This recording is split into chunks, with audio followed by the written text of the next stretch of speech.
pendengar, kembali lagi bersama saya Emma dalam program Kabar Karisma. Ya, dan tetap masih bersama Ibda Muhammad Atmal Fauji dalam program Kabar Karisma hari ini di session kedua.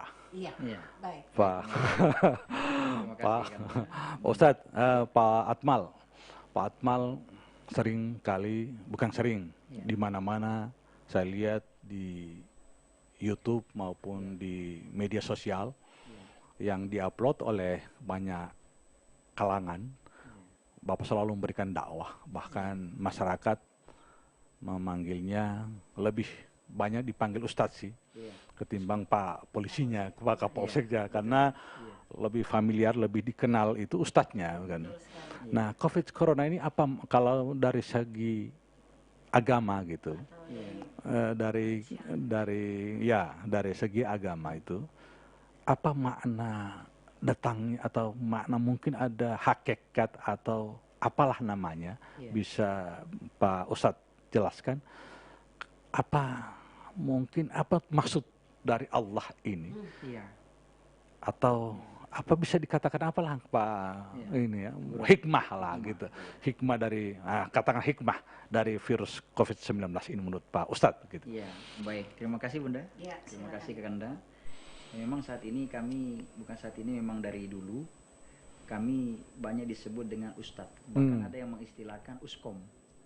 Ustadz Komandan. Ustadz Komandan, ya. Karena Ustadz dulu baru jadi komandan. Iya. Bukan komandan dulu jadi Ustadz, bukan. Jadi Ustadz dulu baru masuk polisi, baru jadi komandan. Oh gitu ya. Dan nanti kalau pensiun kembali ke Ustadznya. Jadi gitu. Ustadz selamanya dan bahkan Gak ada kata pensiun. tidak ada pensiun. Iya.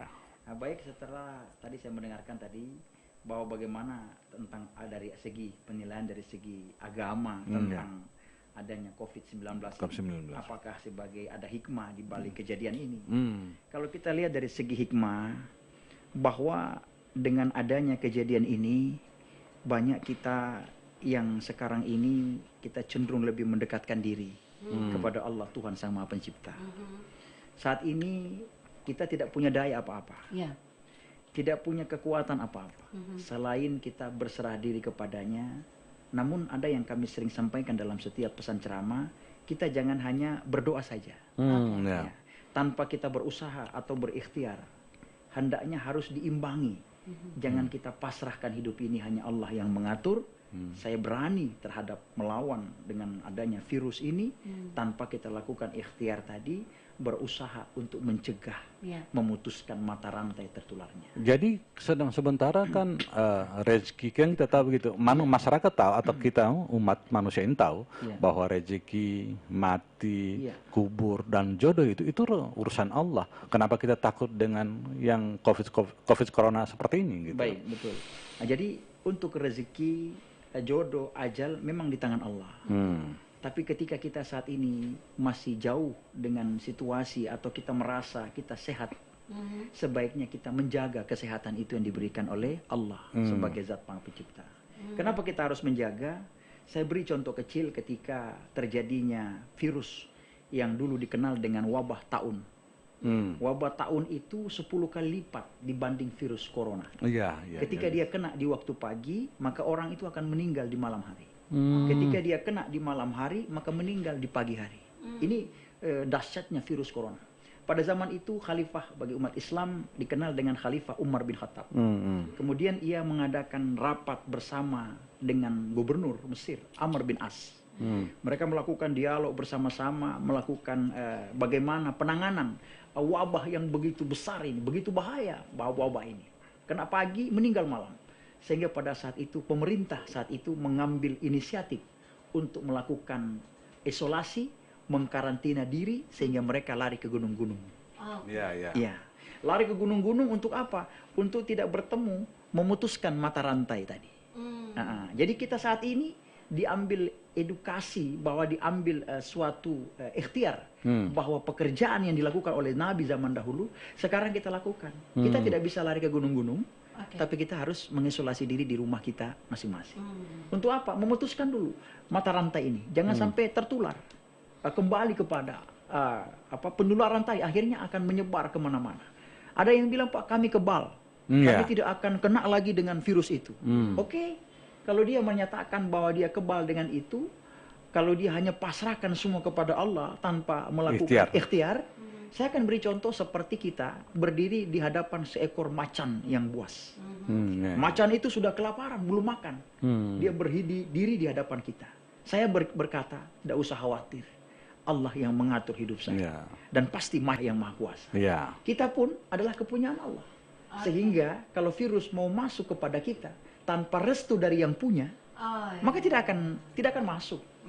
Begitupun mereka juga akan izin juga. Kalau memang sudah takdirnya, fa iza jaa ajaluhum la yasta'khir. Ustaz ya. Ya, betul. Kalau tetapi diminta kepada kita semua tetap berikhtiar, tidak bisa takabur gitu. Nah, orang takabur misalnya, oh saya sudah kebal. Bagaimana orang seperti itu, Pak Ustaz? Ya, itu tadi Pak yang saya sampaikan tadi. Kalau memang ada yang merasa dia kebal, dia merasa dia bahwasanya dia tidak takut dengan semua jenis itu, berarti dia tidak merasakan bahwasanya di dalam dirinya itu masih ada yang perlu harus dia jaga di dalam kehidupannya. Sementara ia kan hidup tidak sendiri. Ada istri dan anak-anaknya, ada keluarga yang harus dia hidupi. Nah, sementara kita yang saat ini, kita pun saat ini disampaikan oleh Majelis Ulama untuk senantiasa melaksanakan kegiatan mungkin tidak di masjid, melakukan di rumah kita masing-masing. Ini bagian dari apa? Bukan berarti kita tidak memakai lagi rumah ibadah, bukan. Nah, makanya kadang kami juga sebagai ustadz ini kami menghimbau kepada jamaah kami, kepada teman-teman bahwa bahasa kita jangan meninggalkan atau tiba-tiba kita melaksanakan suatu pemikiran sendiri. Nah, jangan kita menilai sendiri, berpikir sendiri. Karena begini Ustadz, kalau sembahyang berjamaah itu kan lebih afdal daripada sembahyang sendirian. Nah, ketika kita bersembahyang sendirian di rumah, atau sementara di masjid boleh, kenapa tidak? Gitu. Sementara COVID Corona ini kan ya tergantung, apakah tergantung ketika Allah mau mengizinkan menyerang kita, ya sudah kan. Seringkali kan masyarakat atau kita mau pasrah kepada keputusan Tuhan itu, keputusan Allah gitu. Kapolsek Pak Ustadz gitu. Baik. Jadi kalau untuk permasalahan mengenai masalah ibadah, prinsipnya tidak ada yang melarang orang yang melakukan ibadah. Silakan saja mau melakukan ibadah. Fatwa juga itu bersifat tidak memaksa. Ya, tidak harus tidak. Ya, mereka yang tetap melaksanakan silakan. Mereka yang tidak melaksanakan, apakah mereka yang melaksanakan akan dianggap sebagai orang yang membangkang? Kan tidak. Apakah mereka yang tidak melaksanakan di masjid, mereka dianggap orang yang tidak merindukan ibadah bersama? Tidak. Mereka itu merindukan kebersamaan. Mereka juga merindukan berkumpulnya di mana tempat bersama, silaturahim. Mereka merindukan. Cuma saat ini mereka mengekang dulu. Membatasi dulu keinginan itu, rasa itu untuk kepentingan orang banyak. Sehingga ketika kita pada saat ini bagi umat Islam diadakan seperti himbauan untuk mencuci tangan. Mencuci tangan dalam Islam kan untuk berwudu. Seperti berwudu ibaratnya kita mandi 5 waktu sehari semalam. Apakah masih ada daki kotoran yang melekat? Saya kira tidak ada. Begitupun ketika kita melakukan sekarang ini kita pembersihan, salaman dan lain-lain sebagainya. Bukan berarti kita sombong dengan orang lain. Tunggu tidak bersalaman, tidak. Tapi untuk memutuskan dulu mata rantai untuk saat ini. Jadi kan insya Allah hal-hal ini tidak akan berlangsung lama. Karena Rasulullah SAW bersabda, janganlah kalian masuk pada suatu tempat yang terdapat virus di dalamnya. Dan jangan kalian coba keluar apabila di dalamnya terdapat virus, maka jangan coba kalian berpaling atau keluar darinya. Maksudnya apa? Ini ada 2 kalimat di sini yang berbeda.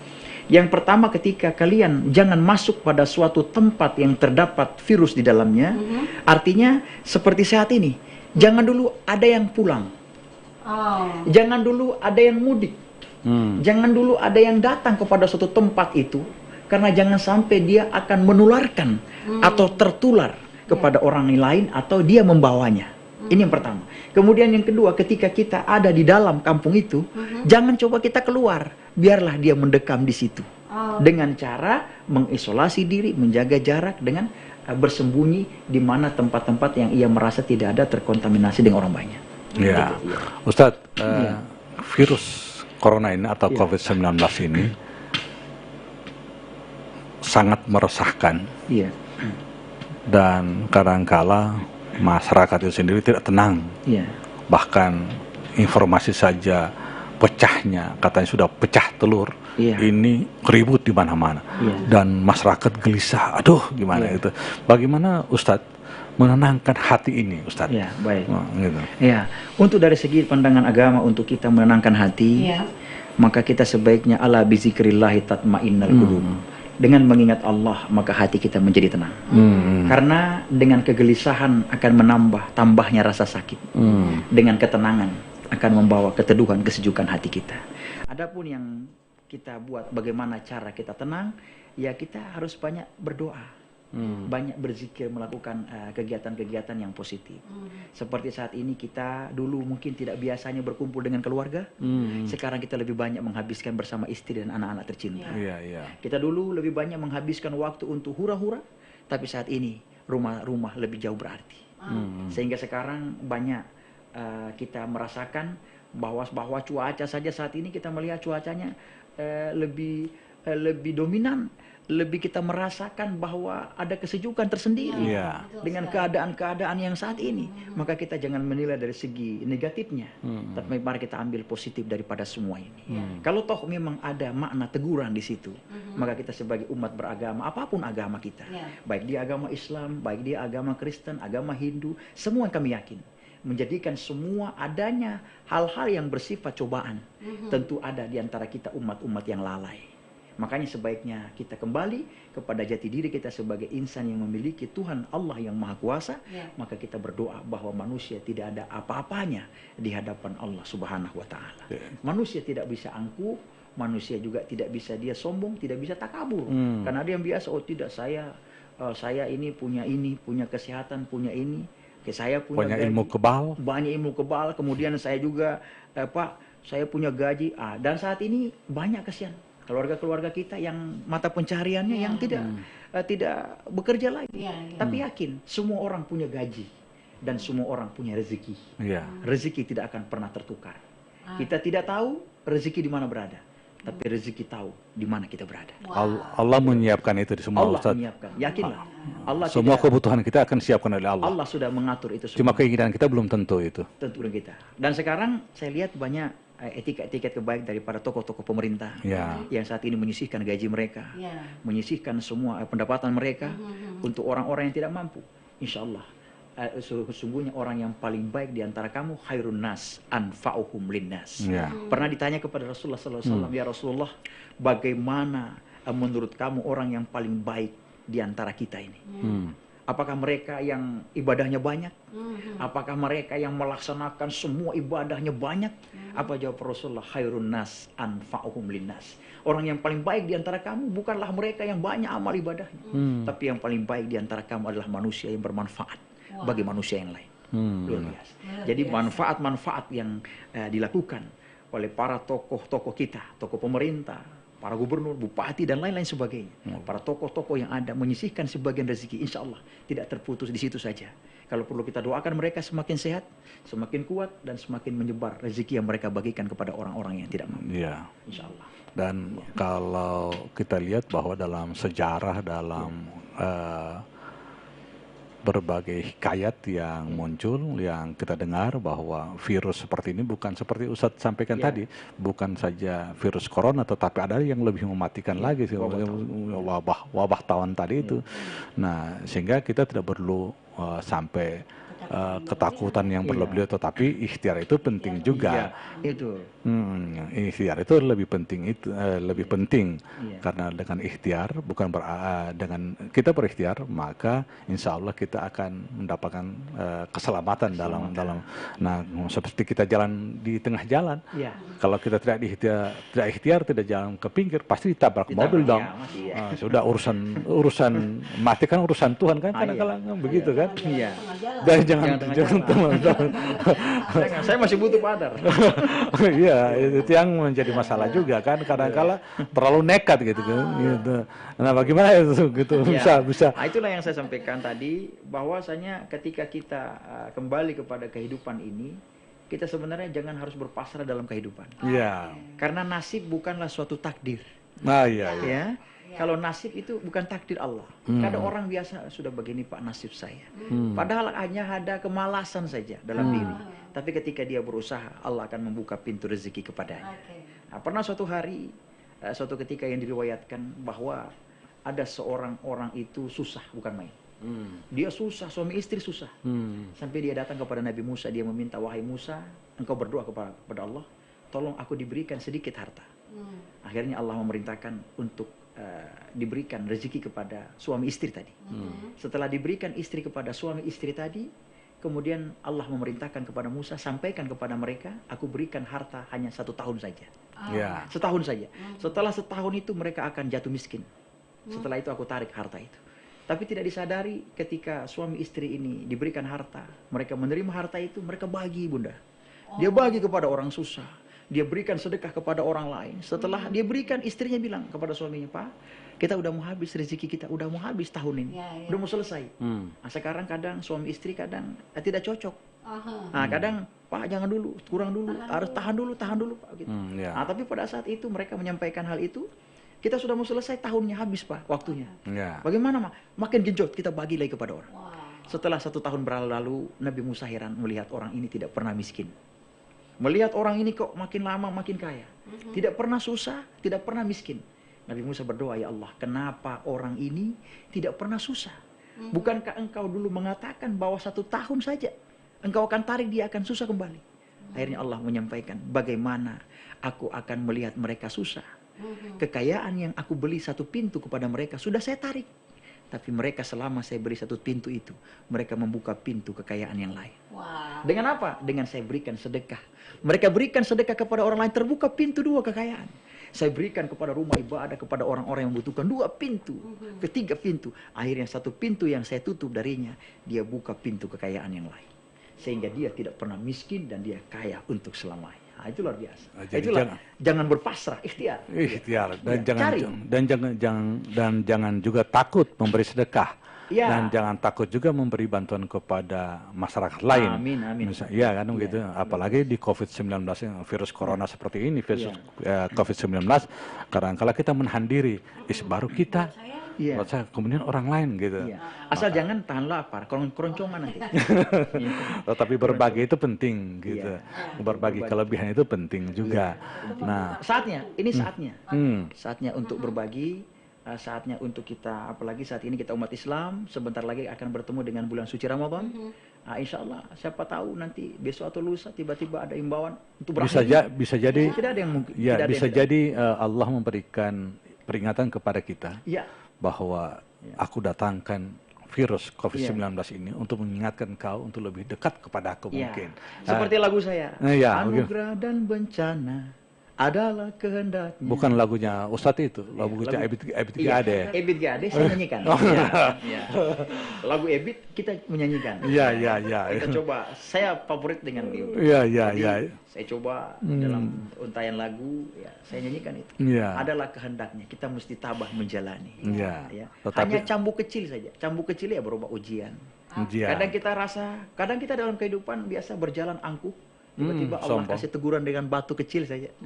Kita kena kesleo, salah urat.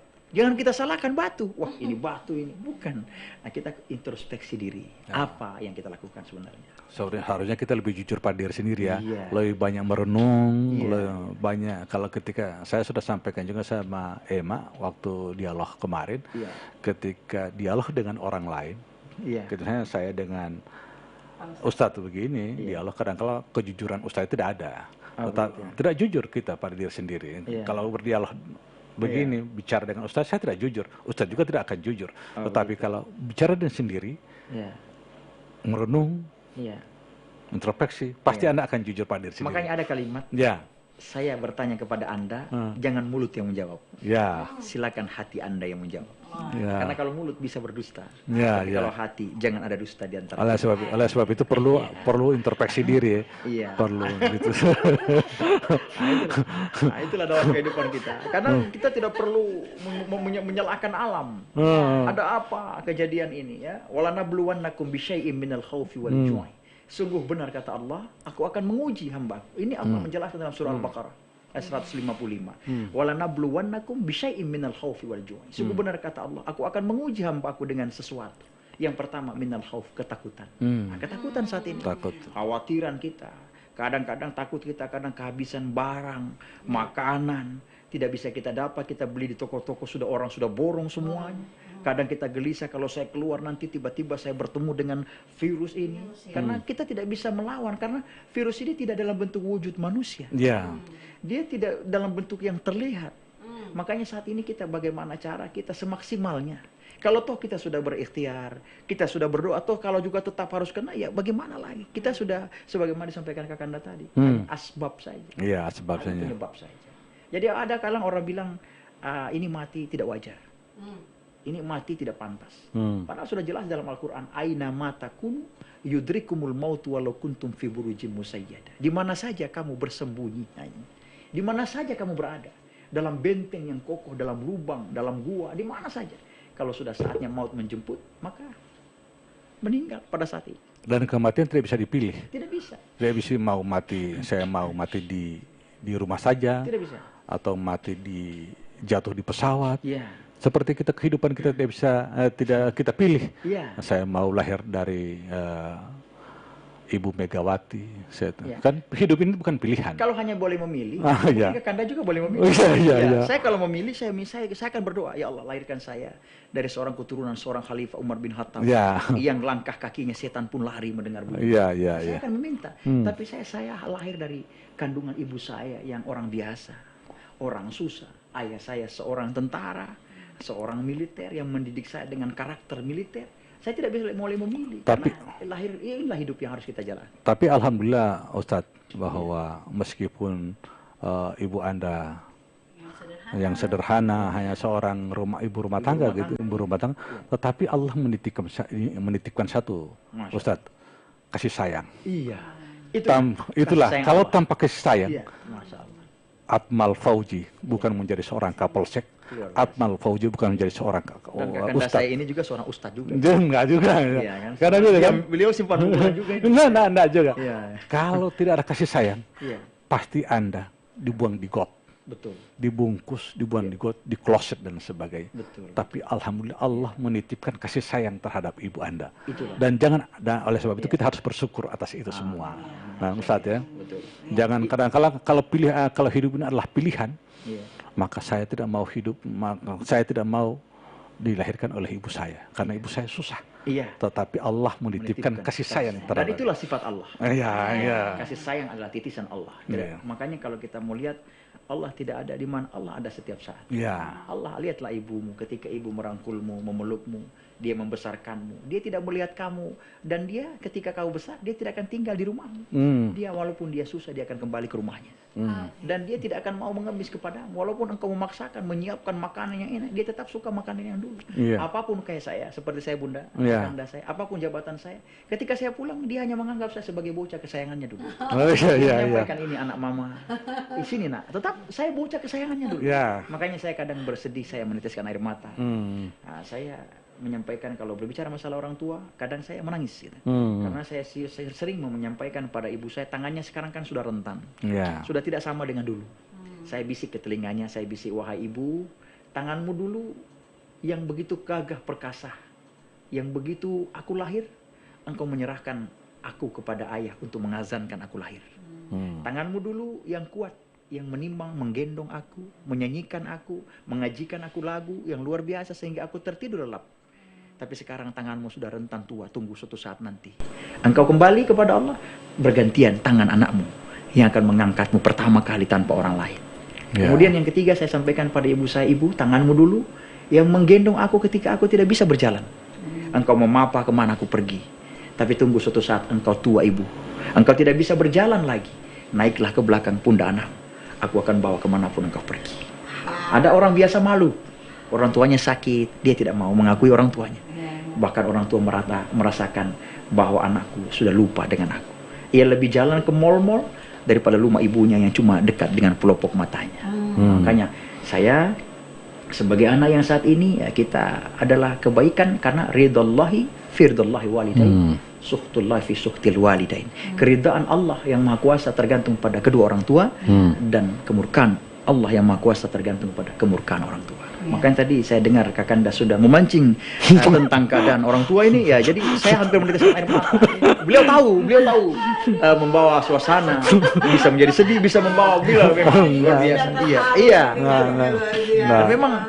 Dan memang kehidupan ini kita tidak bisa memilih. Taruhlah rentetan di dalam kehidupan ini, semua kita tidak akan jadi orang tanpa ada keberkahan restu daripada Quran. Seperti Bunda kehilangan beberapa waktu yang lalu, kehilangan seorang tua yang disayangi, dengan titisan seorang bapak, seorang ibu yang membesarkan kita, rindukan sekarang. Adakah sekarang? Masih ada? Tidak ada lagi. Semua menjadikan kenangan dan doa kita anak-anaknya. Dan oleh sebab itu saat ini ketika orang tua masih hidup, berbaktilah kepada keduanya. Jangan setelah mereka sudah tiada Anda akan menyesal, akan meneteskan air mata. Sampai kalimat saja kita tidak boleh gitu. Jangan enggak boleh. Jangan mama, jangan enggak boleh. Wala taqul lahuma uffin wala tanharhuma wa qul lahuma qaulan karima. Janganlah kau berkata kepada orang tuamu, tapi berkatalah yang baik dan berperilaku yang mulia. Itu luar biasa. Sudah melebar juga gitu. Ini Anda jago, situasi melebar pada ini kalau masalah begini tidak akan berakhir ini. Oh iya, kalau nanti kita bicara lagi nih. Iya. Oke. Bunda Emma sudah mulai meneteskan. Sama juga tadi, saya sudah hampir terpancing. Jadi memang Kakanda Adar memang luar biasa. Bisa membawa situasi, bisa menjadi tertawa, bisa menjadi air mata, bisa membawa suasana jadi hidup. Kadang-kala kan hidup orang ini terkadang hidup menyesal dalam hidup ini. Selalu menggerutu, mengeluh dalam hidupnya. Betul. Kenapa saya dilahirkan melalui Bunda Emma? Kenapa saya tidak dilahirkan kepada orang yang kaya gitu? Kalau tidak, saya belum tentu yang kaya itu menjadi bahagia. Betul. Tetapi orang miskin bisa saja bahagia, gitu kan? Makanya orang bilang kaya harta banyak, tapi memiliki kekayaan hati tidak banyak. Kekayaan hati itulah kaya yang hakiki. Banyak orang mempunyai hati, tapi kadang dia banyak berburuk sangka, banyak bersuudzon dengan orang. Seperti saat ini kita mengalami virus, kita jangan berburuk sangka. Kenapa ini saya harus begini? Jangan, kita berbaik sangka lah. Kita anggaplah ini suatu ujian yang Allah berikan, dan kita yakin kita tidak akan berlarut-larut, dan yang di atas juga tidak akan membiarkan kita hambanya dalam sesuatu keadaan yang kita tidak mampu. Tuhan akan memberikan ujian, Allah akan memberikan kita cobaan dengan kapasitas yang kita mampu. Tidak akan melebihi daripada itu. Dan insya Allah juga Allah akan mencabut semua itu. Apabila ini menjadi sebuah ujian, apabila ini menjadi sebuah cobaan, pasti Allah akan mengangkatnya bala tentaranya ini. Hanya respon kita saja yang penting. Apakah kita mau meresponnya secara baik, apakah kita akan melakukan perubahan-perubahan pada perilaku itu sendiri. Untuk bala tentara sendiri, kalau Allah sendiri itu banyak. Kalau kita dalam umat Islam, bukan cuma virus saja, tapi berupa burung. Pernah kita dengarkan kisah seperti yang dijelaskan dalam firman Allah, alam tara kaifa fa'ala rabbuka bi ashabil fil, alam yaj'al kaidahum fi tadlil wa arsala alaihim tayran ababil tarmihim bihijaratin min sijil faja'alahum ka'asfin maqul. Sadaqallahu. Jadi ketika burung ababil itu, pasukan-pasukan bergajah yang mau menyerang Ka'bah pada waktu zaman itu, ketika akan diserang oleh pasukan bergajah, kemudian paman Nabi Abu Thalib berdoa bahwa ia tidak mampu berhadapan dengan pasukan bergajah. Sehingga pada saat itu ia berdoa, Allah menurunkan bala tentara pasukan Al-Fil ini, pasukan gajah ini, Allah menurunkan ababil, burung-burung yang datang dari langit dengan membawa batu dari neraka, kemudian dia lemparkan kepada pasukan bergajah. Sehingga pasukan bergajah itu mati, dan badannya gajah dan orangnya busuk seperti daun yang busuk dimakan ulat. Itu semua bala tentara daripada Allah Subhanahu wa taala. Sehingga kita mari untuk tidak berburuk sangka, dengan tetap berbaik sangka. Kenapa? Karena dengan kegelisahan adalah sebagian dari penyakit, dengan ketenangan adalah sebagian daripada kesembuhan. Lebih banyak ketenangan, lebih banyak kesembuhan. Dari kadang-kala juga kita sombong juga dengan apa yang kita miliki. Saya kuat, saya hebat, saya kaya dan sebagainya. Semua bisa saya beli. Gitu.